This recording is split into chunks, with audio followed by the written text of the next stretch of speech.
Cumprimentamos nossos amados irmãos com a paz de nosso Senhor e Salvador Jesus Cristo. É com muita alegria que nós damos continuidade aos nossos estudos bíblicos das nossas lições da Escola Bíblica Dominical. A lição de hoje, a lição de número 9, nós vamos tratar sobre Uda, a mulher que estava no lugar certo. O nosso textuário está em 2 Crônica 34 e 24. Assim diz o Senhor, eis que trarei mal sobre esse lugar e sobre os seus habitantes, a saber, todas as maldições que estão escritas no livro que se leu perante o rei de Judá. Hoje nós vamos falar sobre Uda, a profetisa que veio na hora certa e no lugar certo. Quem foi Uda? A história de Uda, Deus ouviu Uda, a atividade que ela exerceu. Josias promove verdadeiro avivamento, aboliu a idolatria, resgatou a lei do Senhor. Uda é usada por Deus, a dura mensagem de Deus. Uda profetiza para o rei de Josias, para o rei Josias, o efeito da profecia sobre Judá e Jerusalém. Aí, nós chegamos agora na conclusão. Amados irmãos, chegamos na lição de número 9, onde fala sobre uma mulher profetisa que recebeu a revelação da palavra do Senhor, conforme diz a nossa leitura bíblica em classe. Então Ilquias e os enviados do rei foram ter com a profetisa Uda, mulher de Salum, filho de Tocate, filho de Arás, guarda das vestimentas, e habitava ela em Jerusalém, na segunda parte. E falaram naquele sentido. E ela lhe disse, assim diz o Senhor, Deus de Israel, dizei ao homem que vos enviei a mim, assim diz o Senhor, eis que trarei mal sobre este lugar e sobre os seus habitantes, a saber, todas as maldições que estão escritas no livro que se leu perante o rei de Judá. Amados irmãos, nós estamos aqui diante de uma leitura bíblica que se encontra em 2 Crônica, capítulo 34, versículo 22 ao 28, onde nós temos que ela foi exatamente procurada. Imagine, uma profetisa no tempo do Antigo Testamento, sendo procurada pelos os que foram enviados por Ilquias, através, tá certo, dos enviados do rei. Então nós vemos o seguinte, irmãos, que Deus levantou Uda exatamente no tempo em que a nação de Deus, que estava exatamente em Judá, aquela parte do reino que havia se dividido, do norte que havia sido destruído no período do cativeiro assírico, e ficou só o lado do Judá, que é exatamente o período em que Uda vivia, antes que houvesse exatamente a cativeiro exatamente babilônico. O que nós observamos é que Deus está na história de Uda, levantando essa profetisa para exatamente ajudar o povo a sair de um mal, que era exatamente a idolatria. O que nós observamos é que, por que Deus usou uma mulher chamada Uda? A única resposta está exatamente quando Deus levantou os profetas na antiguidade. Ele enviava o seu Espírito Santo. Então, com certeza, todos eram sabedores que o Espírito Santo estava sobre Uda, nesse período em que ela profetizava.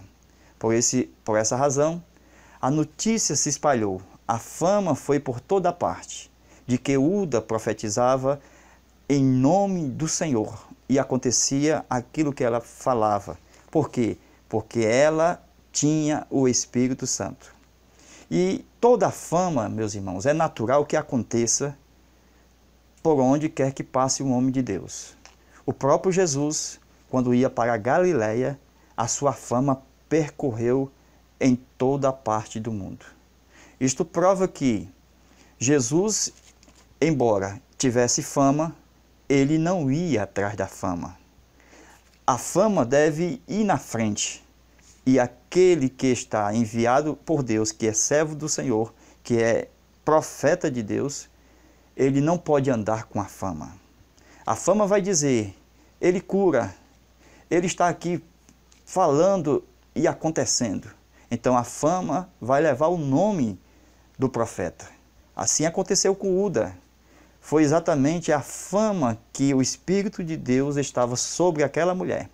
Isso nós podemos ver que o Espírito Santo, ele não poderia estar em duas pessoas ao mesmo tempo, no tempo do Antigo Testamento. Por quê?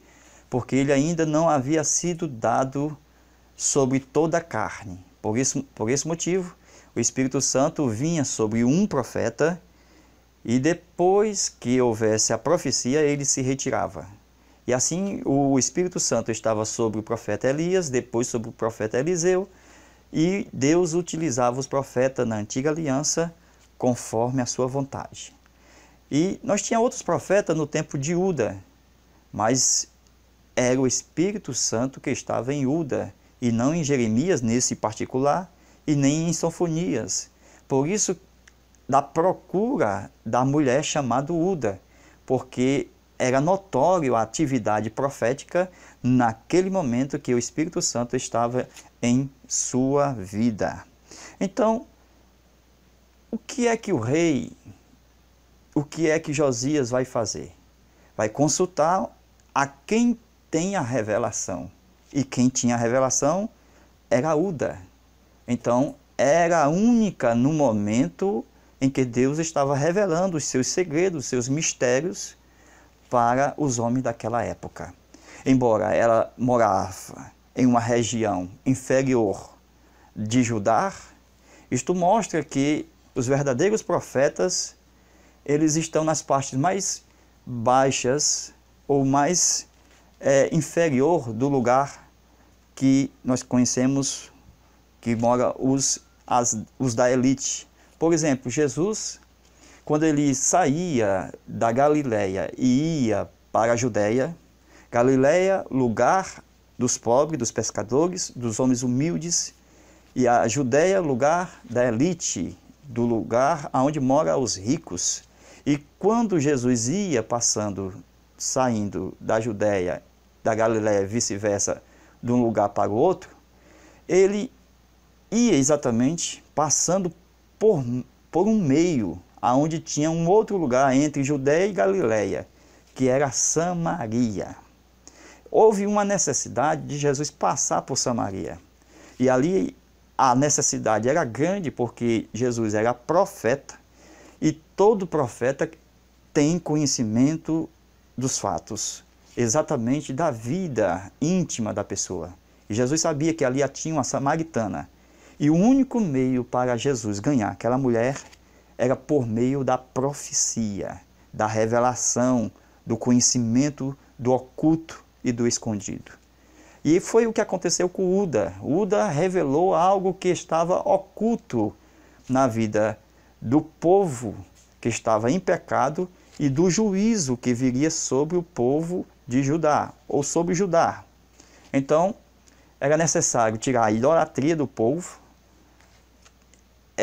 fazer um grande avivamento. Foi isso que Josias fez. Um grande avivamento, restaurando o templo, achando ali a lei do Senhor, e houve realmente uma mudança na vida daquele povo, tirando toda a idolatria, tirando tudo que era de errado. Então, nós observamos que é necessário a profecia. Todo culto divino tem a palavra, tem exatamente a doutrina, tem louvor, tem cântico, tem salmo, mas também tem a profecia, tem a revelação. Isto mostra que a palavra de Deus precisa estar na igreja, no templo, porque a base da sustentação de toda a igreja, do corpo do Senhor, é a revelação.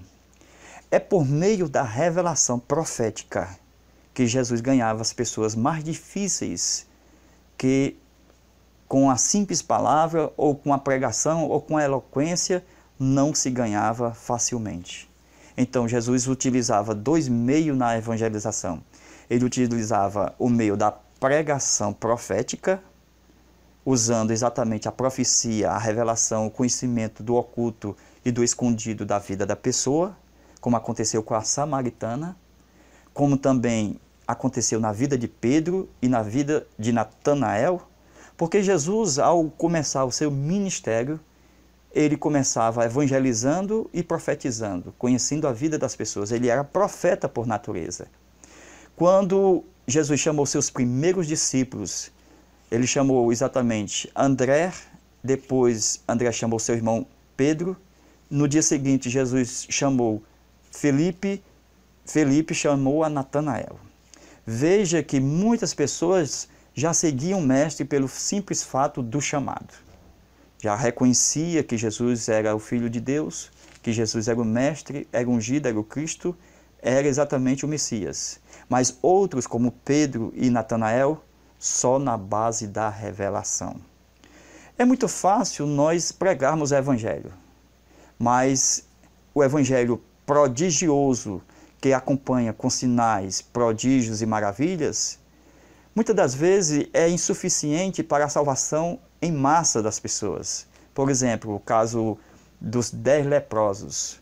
Somente um reconheceu o prodígio e as maravilhas que Deus fez curando aqueles leprosos. Isto mostra exatamente que nem sempre o evangelho prodigioso, aquele que traz milagres e prodígios, é suficiente para a salvação da pessoa. Por isso que Jesus utilizava naquelas pessoas que precisavam ser salvas, ele não usava simplesmente palavras, simplesmente o escrito. Ele usava exatamente a profecia, a revelação. Foi isso que ele falou com Pedro, quando evangelizou a Pedro, quando Jesus disse a respeito da vida dele, a respeito da filiação. Quando Jesus chegou para Pedro, ele disse: Simão, filho de Jonas. Anunciou logo a sua paternidade. Eu lhe conheço, Simão. E outra coisa, eu vou lhe mudar o seu nome. O seu nome a partir de agora vai ser Pedro, porque você vai nascer de novo e quero que você ande como Pedro, como uma rocha. Quero que você ande firmado os seus passos. Nós observamos o seguinte, que pessoas precisam ser evangelizadas e a igreja precisa andar na direção e na vontade de Deus, a fim de anunciar o evangelho, tanto prodigioso como também o evangelho de profecia, ou o evangelho que traz as pessoas a Cristo por meio da revelação. É preciso nós estarmos debaixo da unção e da autoridade de Deus, ungidos pelo Espírito, para que o Senhor nos use na revelação e que as pessoas possam conhecer que Deus está presente por meio da capacidade dos dons espirituais que Deus outorga a cada um de nós para quando sairmos a evangelizar. Então Jesus conheceu a vida de Pedro, conheceu a vida da samaritana e Natanael não foi diferente. Natanael só veio através da revelação. Jesus disse: eu te vi tu debaixo da figueira. E Natanael, foi uma bronca para falar com Jesus. Por quê? Porque Felipe disse: olha, achamos o Messias. E de repente Natanael disse: como é que pode vir alguma coisa boa de Nazaré? Felipe disse: ó, então você vai ter que vir comigo e você vai ver com seus próprios olhos. Então Natanael, já na bronca, mesmo assim Jesus revela quem era ele e diz que na verdade ele era um verdadeiro israelita em que não havia fraude, não havia dolo. E ele, ou seja, reconhece depois da revelação do Mestre, porque Jesus é profeta por excelência, ele reconhece que Jesus é o Messias, é o Senhor, é o Deus, é o ungido, é o Rei de Israel, é o profeta.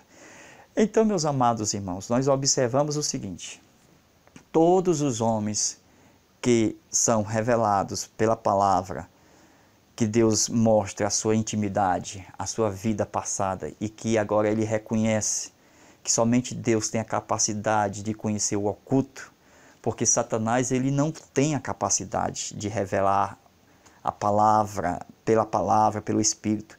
Satanás não tem o dom da onisciência, só Deus conhece tudo e sabe de tudo.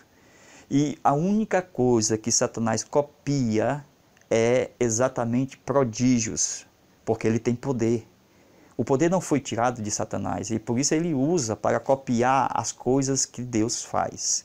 Se lembra lá no tempo do faraó, quando Moisés foi enviado, aquela vara que tornou-se em serpente, os magos do faraó não fizeram o mesmo? Foi preciso que Deus fizesse com que a serpente engolisse a deles, a fim de mostrar que Deus é mais poderoso do que Satanás. É o que nós observamos na tentação. Na tentação do deserto foi exatamente o que aconteceu. Por quê? Porque Satanás tentou que Jesus fizesse um prodígio, uma maravilha. Ele disse, transforma essas pedras em pães, faz um milagre aí, Jesus. Se tu és o Filho de Deus. Então Satanás queria que Jesus mostrasse o seu poder a fim de mostrar o milagre que ele era poderoso, que ele tinha fama, que ele poderia subir os mais altos degraus. Então ele disse que daria também, todos os reis do mundo, daria poder, colocou Jesus no mais alto pináculo do templo, e ali nós vemos a audácia de Satanás, que é exatamente elevar o homem para depois derribar, para depois passar a rasteira. É isso que ele faz com muitos pregadores que não têm o dom da profecia, que não profetiza, não tem revelação, aí cura em nome de Jesus, aí o diabo oferece exatamente o mais alto patamar, o mais alto pináculo, oferece exatamente Camboriú, é aonde ele almeja estar.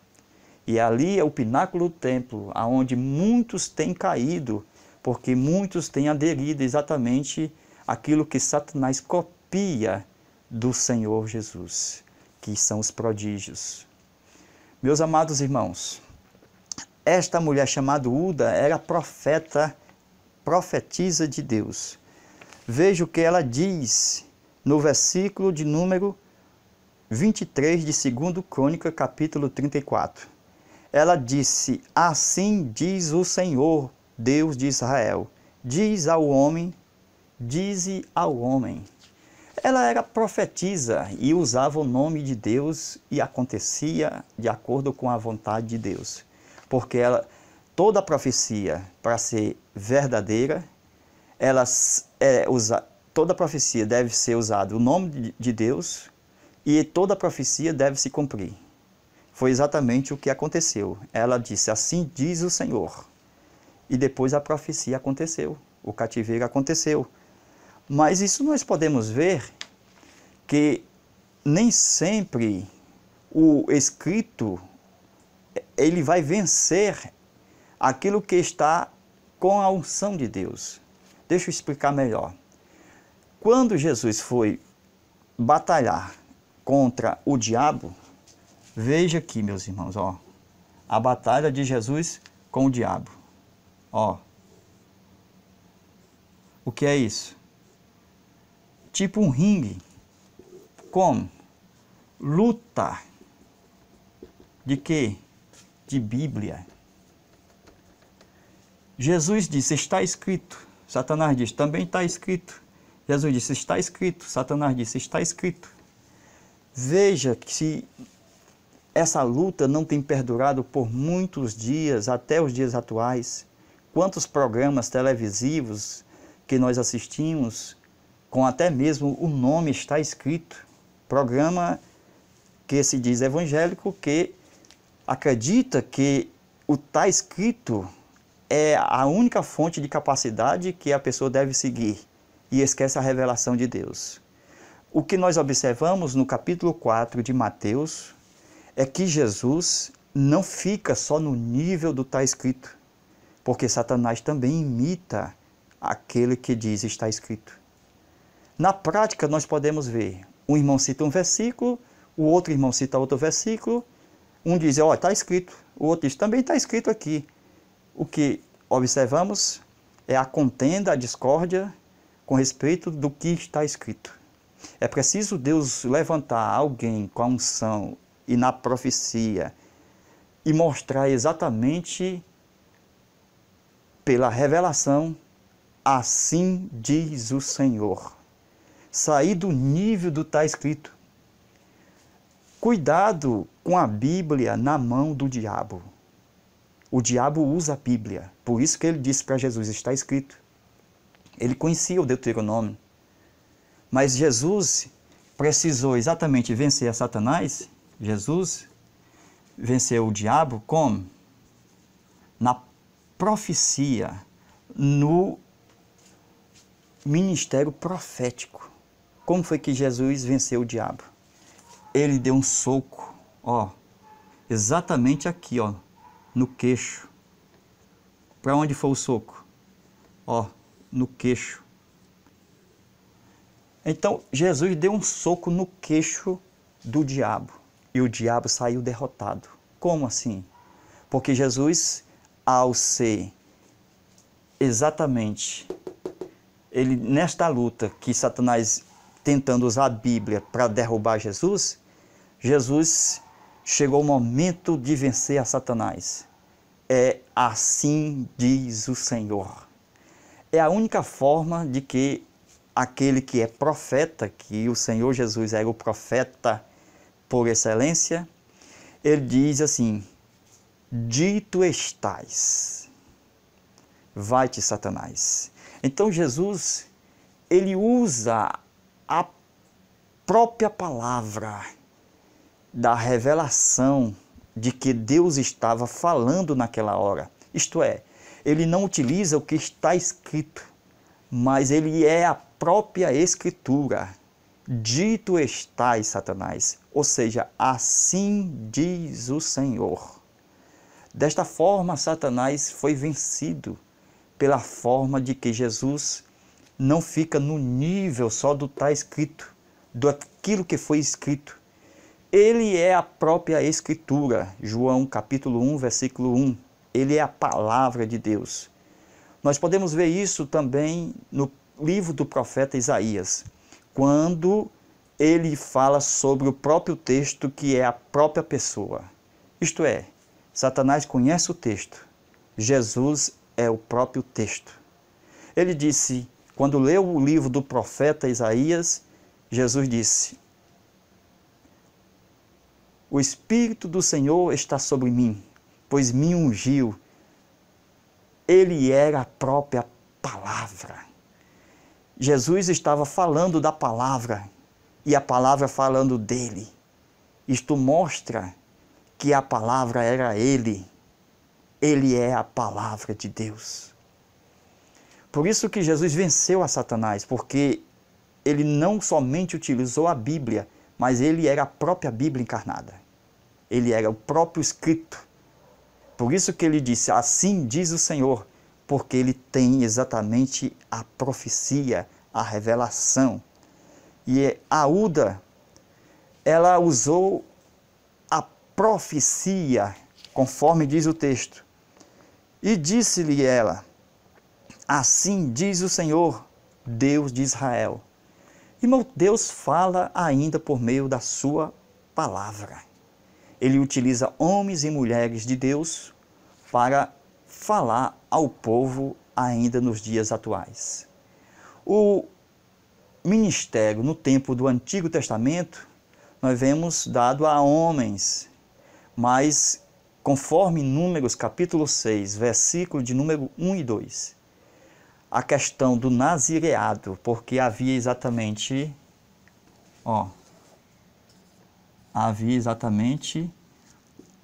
o nazireado, certo? Exatamente o sacerdócio de Melquisedeque e o sacerdócio de Arão. O que é isso? 3 modos de Deus falar.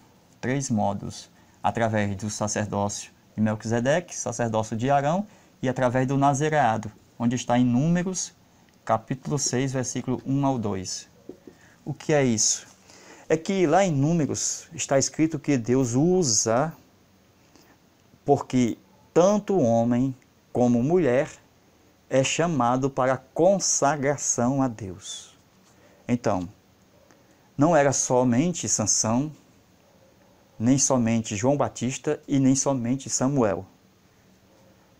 As mulheres, se ela quisesse fazer um voto a Deus de consagração, ela poderia tornar-se uma nazireia, ou seja, uma mulher consagrada a Deus, que ela pudesse abster-se exatamente daquilo que lhe trazia felicidade, daqueles prazeres de uma comida, de uma bebida, conforme o próprio Jesus fez um voto de Nazireu, quando ele, na última ceia, ele disse, não beberei mais do fruto da vide.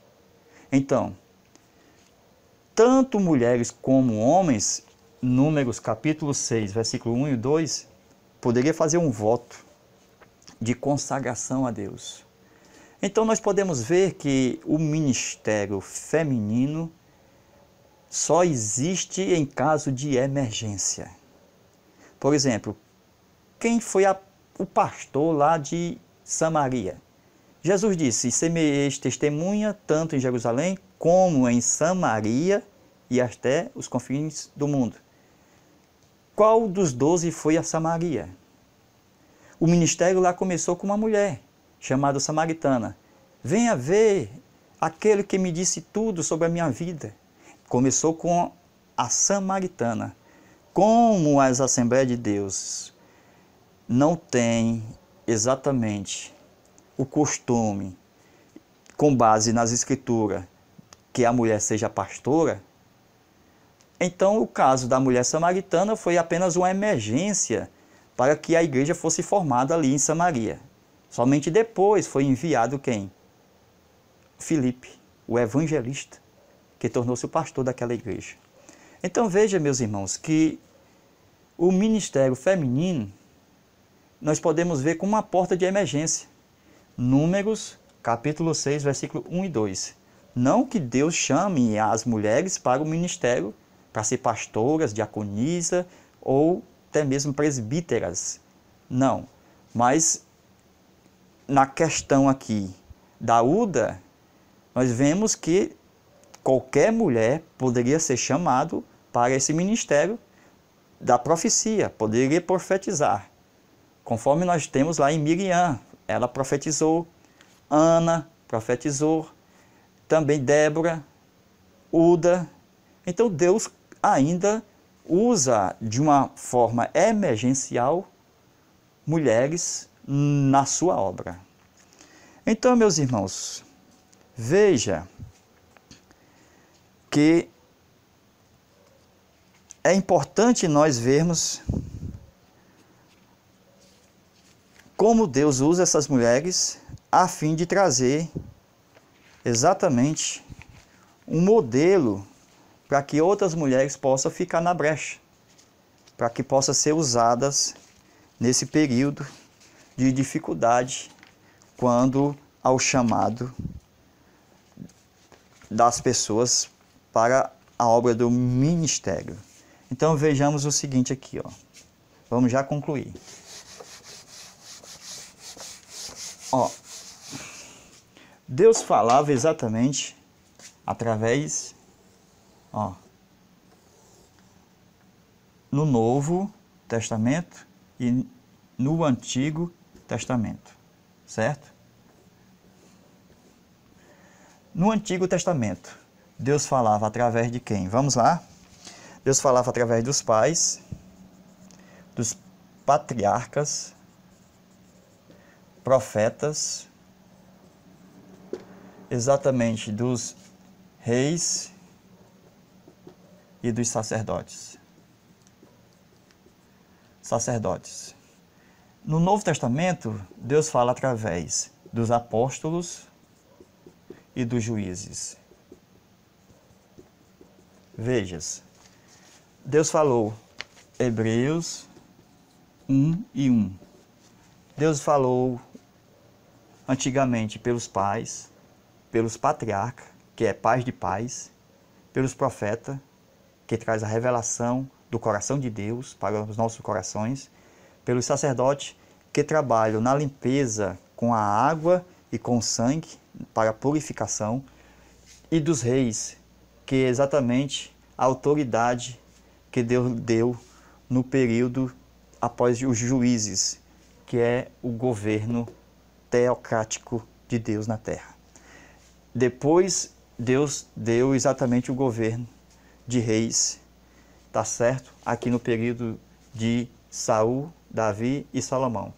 Então nós vemos o seguinte, que Deus falou aos nossos pais, desde Adão e Eva, trazendo a família, e por meio dos patriarcas, pais de pais, trazendo famílias que viessem a profetizar. Aqui nós temos caso de quem? De Moisés, e também outro caso de Samuel. Essas pessoas foram exatamente usadas tremendamente. Por exemplo, Samuel foi juiz, foi também profeta. Moisés foi juiz, exatamente patriarca e profeta. Então, era o ofício dele, número 1, era ser profeta, embora fosse patriarca e juiz. Então, veja, meus irmãos, no Novo Testamento, Jesus usa os apóstolos, certo? Apóstolos, que tem exatamente esses cinco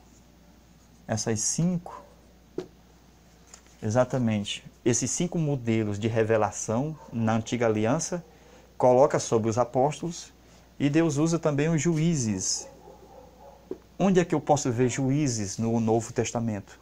Eu posso ver exatamente quando Paulo escreve aos Coríntios, quando diz, não há juízes entre vós. Estou mostrando que o crente não deve levar ninguém a juízo. Esse juízo aí que o crente tem que exatamente na sua igreja, que existe juízes dados por Deus para controlar a situação, e nenhum cristão deve levar outro a juízo, isto é, processar o irmão.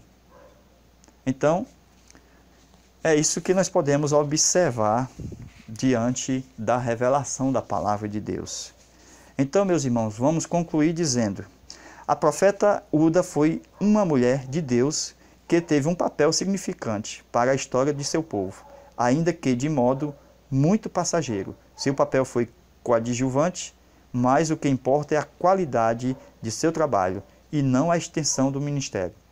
Soube colocar-se no lugar que Deus lhe reservou, com discrição e humildade, mas, no momento certo, entregou a mensagem de Deus ao povo de Judá, que de modo contumaz se afastou dos caminhos do Senhor.